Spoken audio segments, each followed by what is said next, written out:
तो 6 से 8 की रिक्तियों में से 50% रिक्तियाँ प्रमोशन के माध्यम से भरी जानी थी, प्रोन्नति के माध्यम से उन शिक्षकों के द्वारा जो कक्षा 1 से 5 में पढ़ा रहे हैं। तो अभी तक एक बार भी प्रोन्नति दी नहीं गई है। अब जो रिक्तियाँ रह गई हैं वो प्रमोशन के माध्यम से ही भरी जानी है। जिस दिन भी प्रोन्नति पर रोक खत्म होगी हमें उन्हें प्रोन्नति देनी पड़ेगी। उनकी नई रिक्तियाँ होंगी या कक्षा 6 से 8 में हम जब नए और अगर पद सृजित होंगे तो उसमें उनको इसका लाभ मिलेगा। तो हम लोग आगे इस पर विचार करेंगे कि इसमें किस प्रकार हम जो नियोजित शिक्षक हैं वो किस प्रकार परीक्षा उनकी ली जाए ताकि वो सरकारी कर्मी के रूप में आ सकें। बीपीएससी की परीक्षाएं हो जाती हैं, उसके बाद हम उन विषयों पर भी टीईटी कराएंगे और जो अगला चक्र हम तुरंत उसके बाद अनाउंस करेंगे जैसे ही यह चक्र समाप्त हो जाता है। नियोजित शिक्षक जो वर्ष 2006 से नियोजित हुए हैं तो 6 से 8 की रिक्तियों में से 50% रिक्तियाँ प्रमोशन के माध्यम से भरी जानी थी, प्रोन्नति के माध्यम से उन शिक्षकों के द्वारा जो कक्षा 1 से 5 में पढ़ा रहे हैं।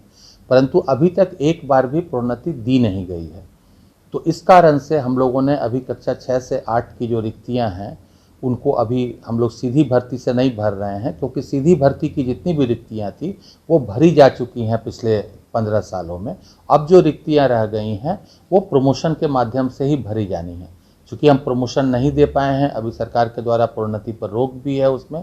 जिस दिन भी प्रोन्नति पर रोक खत्म होगी हमें उन्हें प्रोन्नति देनी पड़ेगी, तो इसलिए हमें वो पद उनके लिए रखने होंगे। कक्षा 6 से 8 वो तो आगे भी होगा, जब भी उनकी नई रिक्तियाँ होंगी या कक्षा 6 से 8 में हम जब नए और अगर पद सृजित होंगे तो उसमें उनको इसका लाभ मिलेगा। अभी चूँकि नई रिक्तियाँ नहीं थी, चूँकि नियोजित कर्मियों को भी है कि ये भी आ सकते हैं उसमें, तो हम लोग आगे इस पर विचार करेंगे कि इसमें किस प्रकार हम जो नियोजित शिक्षक हैं वो किस प्रकार परीक्षा उनकी ली जाए ताकि वो सरकारी कर्मी के रूप में आ सकें। सर, प्रमोशन में पूरी सरकार में वो आरक्षण के बिंदु को लेकर चूँकि कुछ जो न्यायालय में मामले चल रहे हैं माननीय सर्वोच्च न्यायालय में, उसी कारण से प्रोन्नति पर पूरे बिहार सरकार में ही रोक है, जो सामान्य प्रोन्नति हो जाए।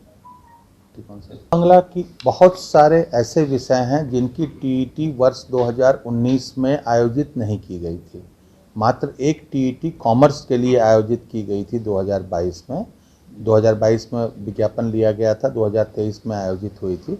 उसका रिजल्ट हम देंगे और उन बच्चों को, उसकी परीक्षा भी हो गई है, 2 सेंटर उसके रद्द हुए थे, उनकी परीक्षा हो गई है और उनको हम उसका रिजल्ट दे देंगे और वो बच्चे इसी बीपीएससी की बहाली में, रिक्ति की जो आएगी बहाली, उसमें वो भाग ले सकें। हुई है वर्ष 2019 में। जैसे ही ये प्रक्रिया समाप्त होती है, हमारी बीपीएससी की परीक्षाएं हो जाती हैं, उसके बाद हम उन विषयों पर भी टीईटी कराएंगे और जो अगला चक्र हम तुरंत उसके बाद अनाउंस करेंगे जैसे ही यह चक्र समाप्त हो जाता है, बीपीएससी का रिजल्ट आ जाता है, उसके बाद अगला चक्र हम अनाउंस करेंगे, उसमें उन सभी बच्चों को भाग लेने का मौका मिलेगा। अभी आप स्कूल्स की संख्या जो है अभी लगभग 75,000 के आसपास है। उसमें से 40,000 हमारे ऐसे विद्यालय हैं जो कि केवल प्राथमिक विद्यालय हैं, यानी जहां केवल कक्षा 1 से 5 तक की पढ़ाई होती है। सिर्फ खबर दिखाना देशवा न्यूज का मकसद नहीं। देशवा न्यूज की कोशिश है कि समाज की सूरत बदलनी चाहिए। देशवा न्यूज पर वीडियो देखने के लिए लाइक करें, सब्सक्राइब करें, साथ ही बेल आइकन दबाना न भूलें।